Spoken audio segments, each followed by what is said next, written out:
Hello, hello. Welcome to my cooking class.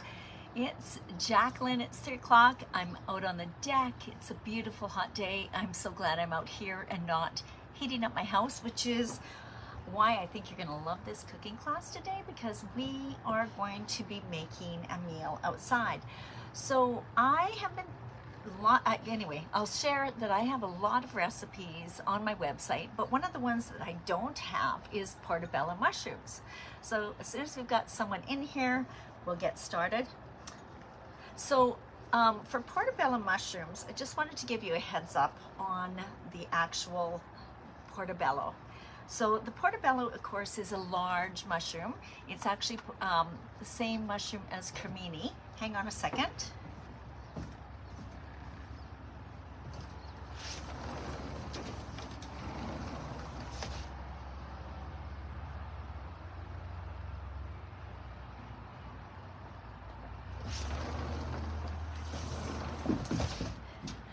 That was just someone at my door. Sorry about that. Anyway, so the portobello mushrooms are just really large cremini mushrooms. And what we're going to do today is we're going to marinate them. Now, this is also the 1-year anniversary of Caesar salad dressing, so we're going to make that as well. So let's get started with prepping this. So what I thought I'd do today is I would actually make portobello mushrooms, but I'm going to be using our teriyaki seasoning.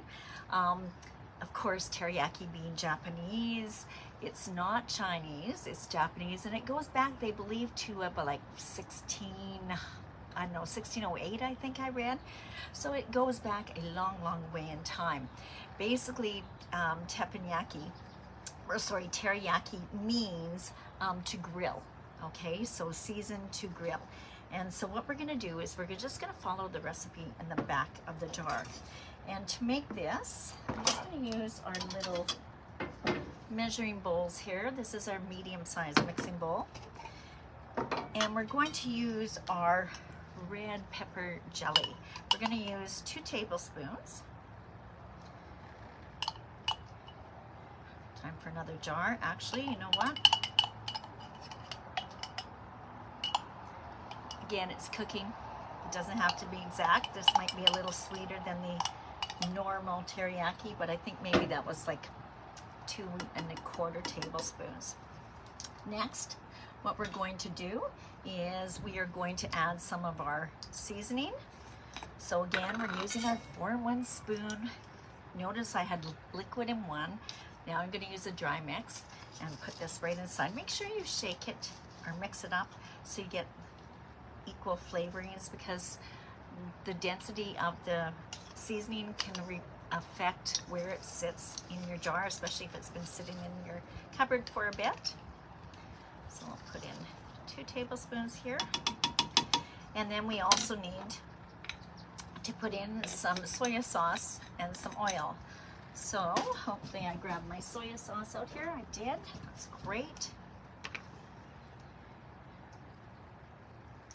This is a gluten-free soy sauce, and it's low sodium as well.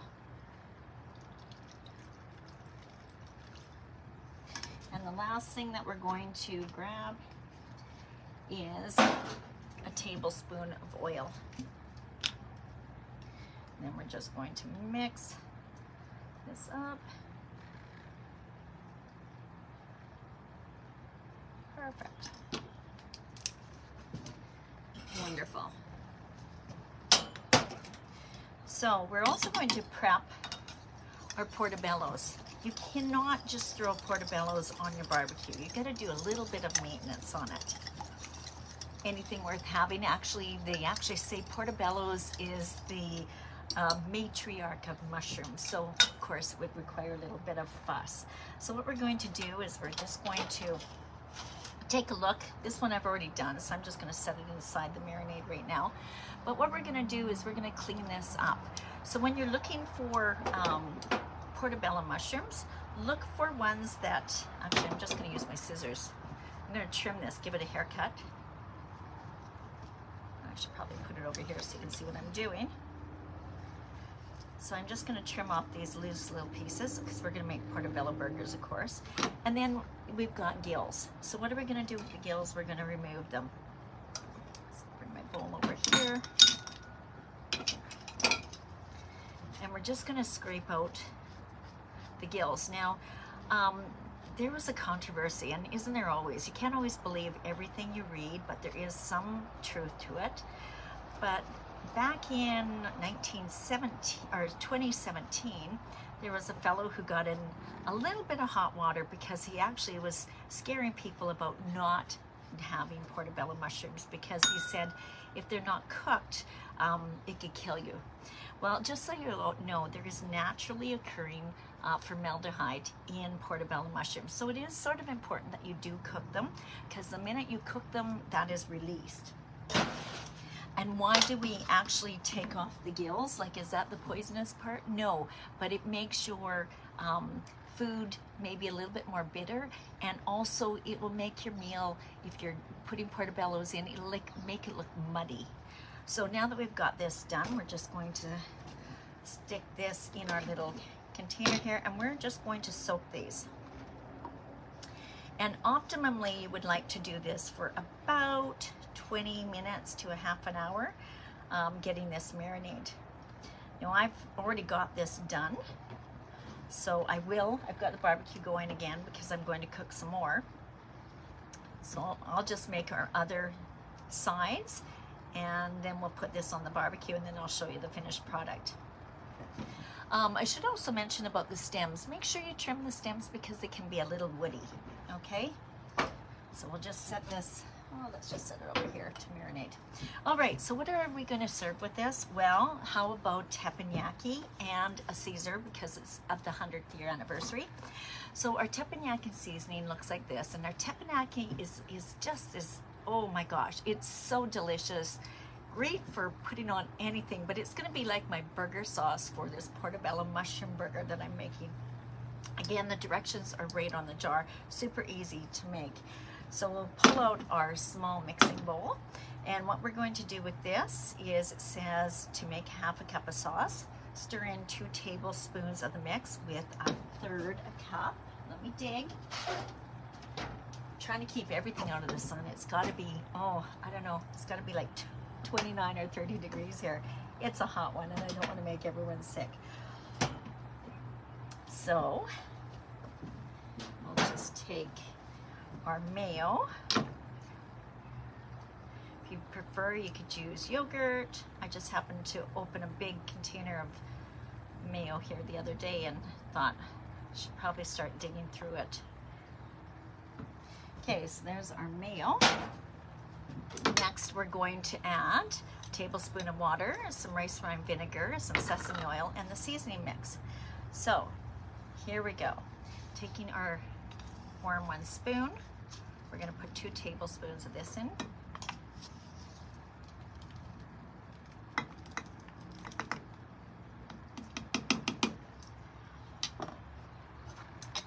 We're going to add water, a tablespoon of water, which I have right here.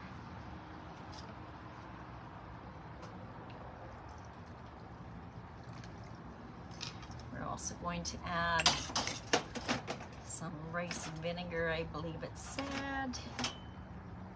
Yes, rice vinegar. And a teaspoon. So grab this end. So we need 2 teaspoons of our rice vinegar. And last but not least, I believe I saw it down here, sesame oil. So what can I tell you about this meal? Well, we're going to be making it with, we're also going to be putting tomatoes on here. And the tomatoes, there's lots of tomatoes coming out on the market.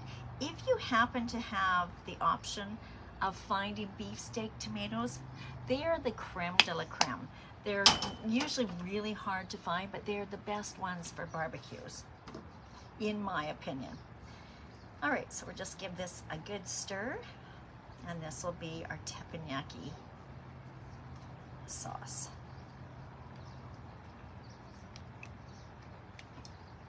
Yum. Looks delicious. Tastes even better. Yum. Okay. Next, let's make our salad dressing. So, give me a second, just wipe this off. So what we're going to do here is we are going to get a mixer, and for our Caesar dressing, actually let me throw these little babies on right now. Make sure your barbecue, by the way, is hot, about 400 degrees. If you don't have one of these covers, make sure you oil the tops of your grill so it doesn't stick. And I like cooking these with them pointed up that way, because I'm going to pour some extra seasoning on the top.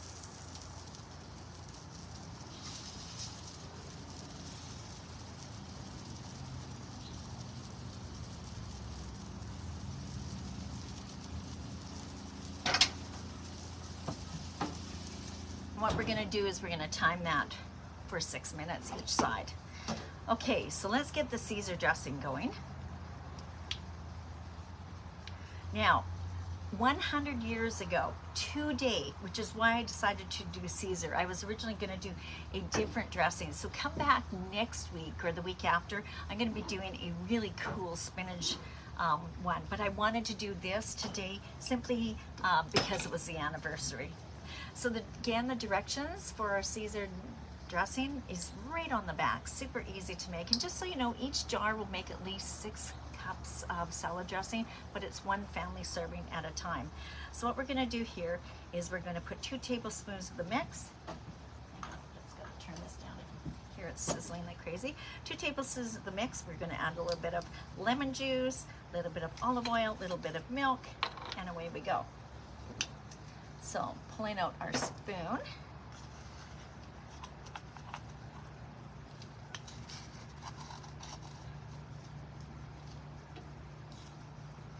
So there we go. I have pre-mixed items, I believe. A little bit of oil here. Thought I had milk somewhere. Maybe. Ooh. I might have left the milk in the house. Well, that's not very good. I could have sworn I had it out here.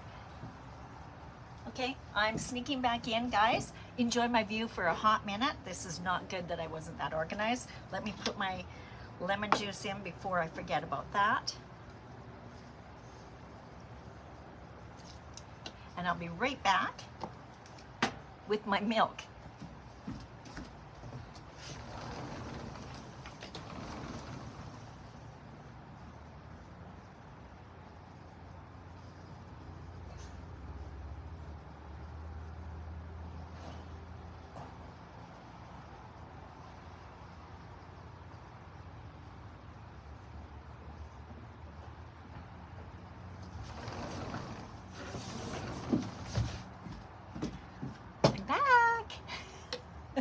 Okay, sorry about that. I thought I was very organized, but clearly it's all these holidays this week with Canada Day and Happy USA Independence Day. So we're just going to give this a good shake. You'll notice when I put this in, I didn't put the dry mix in first because I have found that if I put the dry mix in first, it sticks to the top of the container and it doesn't mix very well. So we'll just turn this on.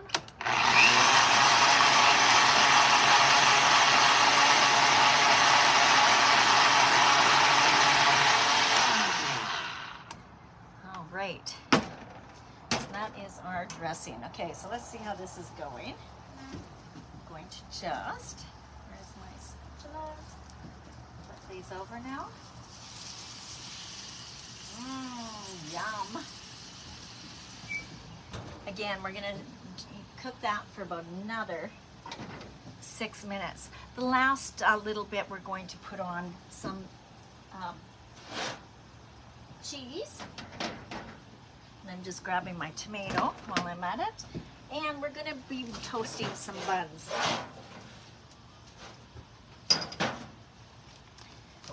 But we're not gonna put those on right now because they're gonna toast really, really quickly. So, seeing we're doing an Asian theme, I have to share my amazing knife. This knife came all the way from Tokyo, and it's sharp. It is actually 4 vegetables. The blade is super, super thin, but I actually even have my name engraved in it in Japanese. So hopefully, I hope they didn't do something really funny, but it slices like a dream. I actually hide it from my husband. So we're just gonna slice a few slices of tomatoes. And we'll just wait a minute. Okay, I'm gonna get my salad. We'll start tossing. That's down here. Again, trying to keep everything nice and cold today. So this is our Caesar dressing. So earlier, one of the things that you may want to put on your dressing, I've just got romaine lettuce here with some tomatoes. You may want to also put our Better Than Bacon as a topper as well. And last week, you knew I had pulled this out. Last week I had made these cute little, what were they made? Paprika chickpeas. So if you are serving salads to your friends over the holidays and they're gluten intolerant, this is a really nice substitute instead of croutons. You bake them in the oven until they're crispy, crunchy. Can you hear that? Okay, so we can just sprinkle these on.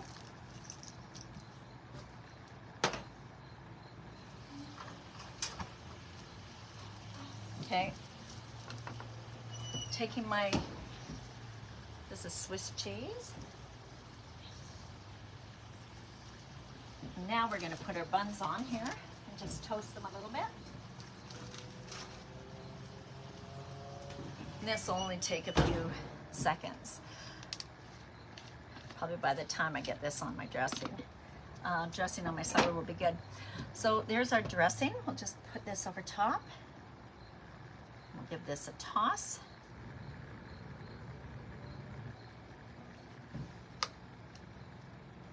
Once we get to the table. Like I said, I want to put on some bacon bits. So I'm just going to grab, there they are. Let me sprinkle some of these on.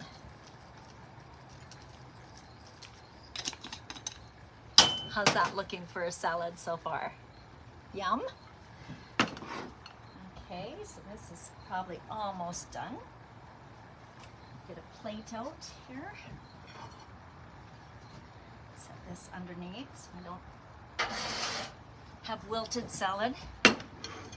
With this heat, it certainly could be that. I'll just give it a couple more minutes here. Okay, so some more fun food facts. Let's see what I can find out.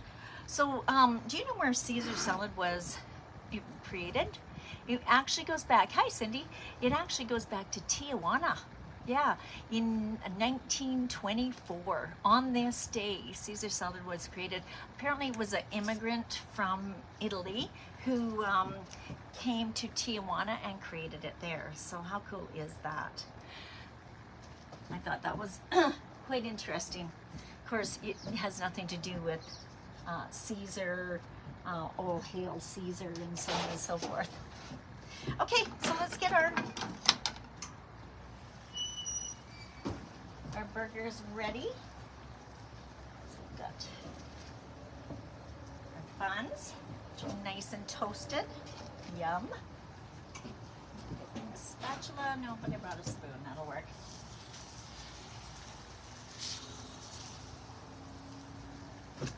Delicious. Mmm.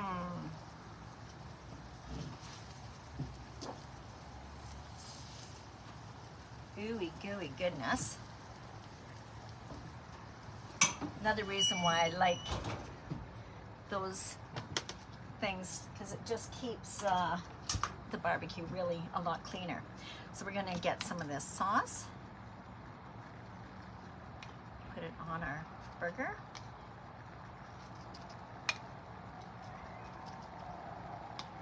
So this is like the Asian BBS, Big Burger Sauce, right? Grab our tomato slice.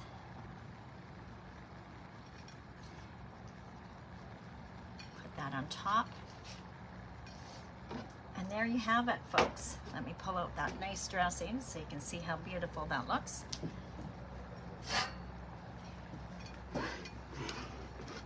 Actually just throw this off a bit so you can see how nicely that looks. So there you are.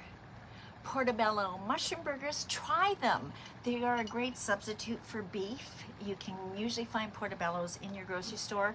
Serve it with a nice salad. How fresh and easy is that? So enjoy. Hope you're having a fabulous Canada Day. And I'm going to tuck this in the house before it's melted. Thank you so much for watching today. I hope you enjoyed the cooking class, and I'm probably going to be cooking out on the barbecue again. It's so nice. Why not take advantage of it? So thanks, everyone. We'll see you again real soon. Recipe will go up shortly. Bye for now.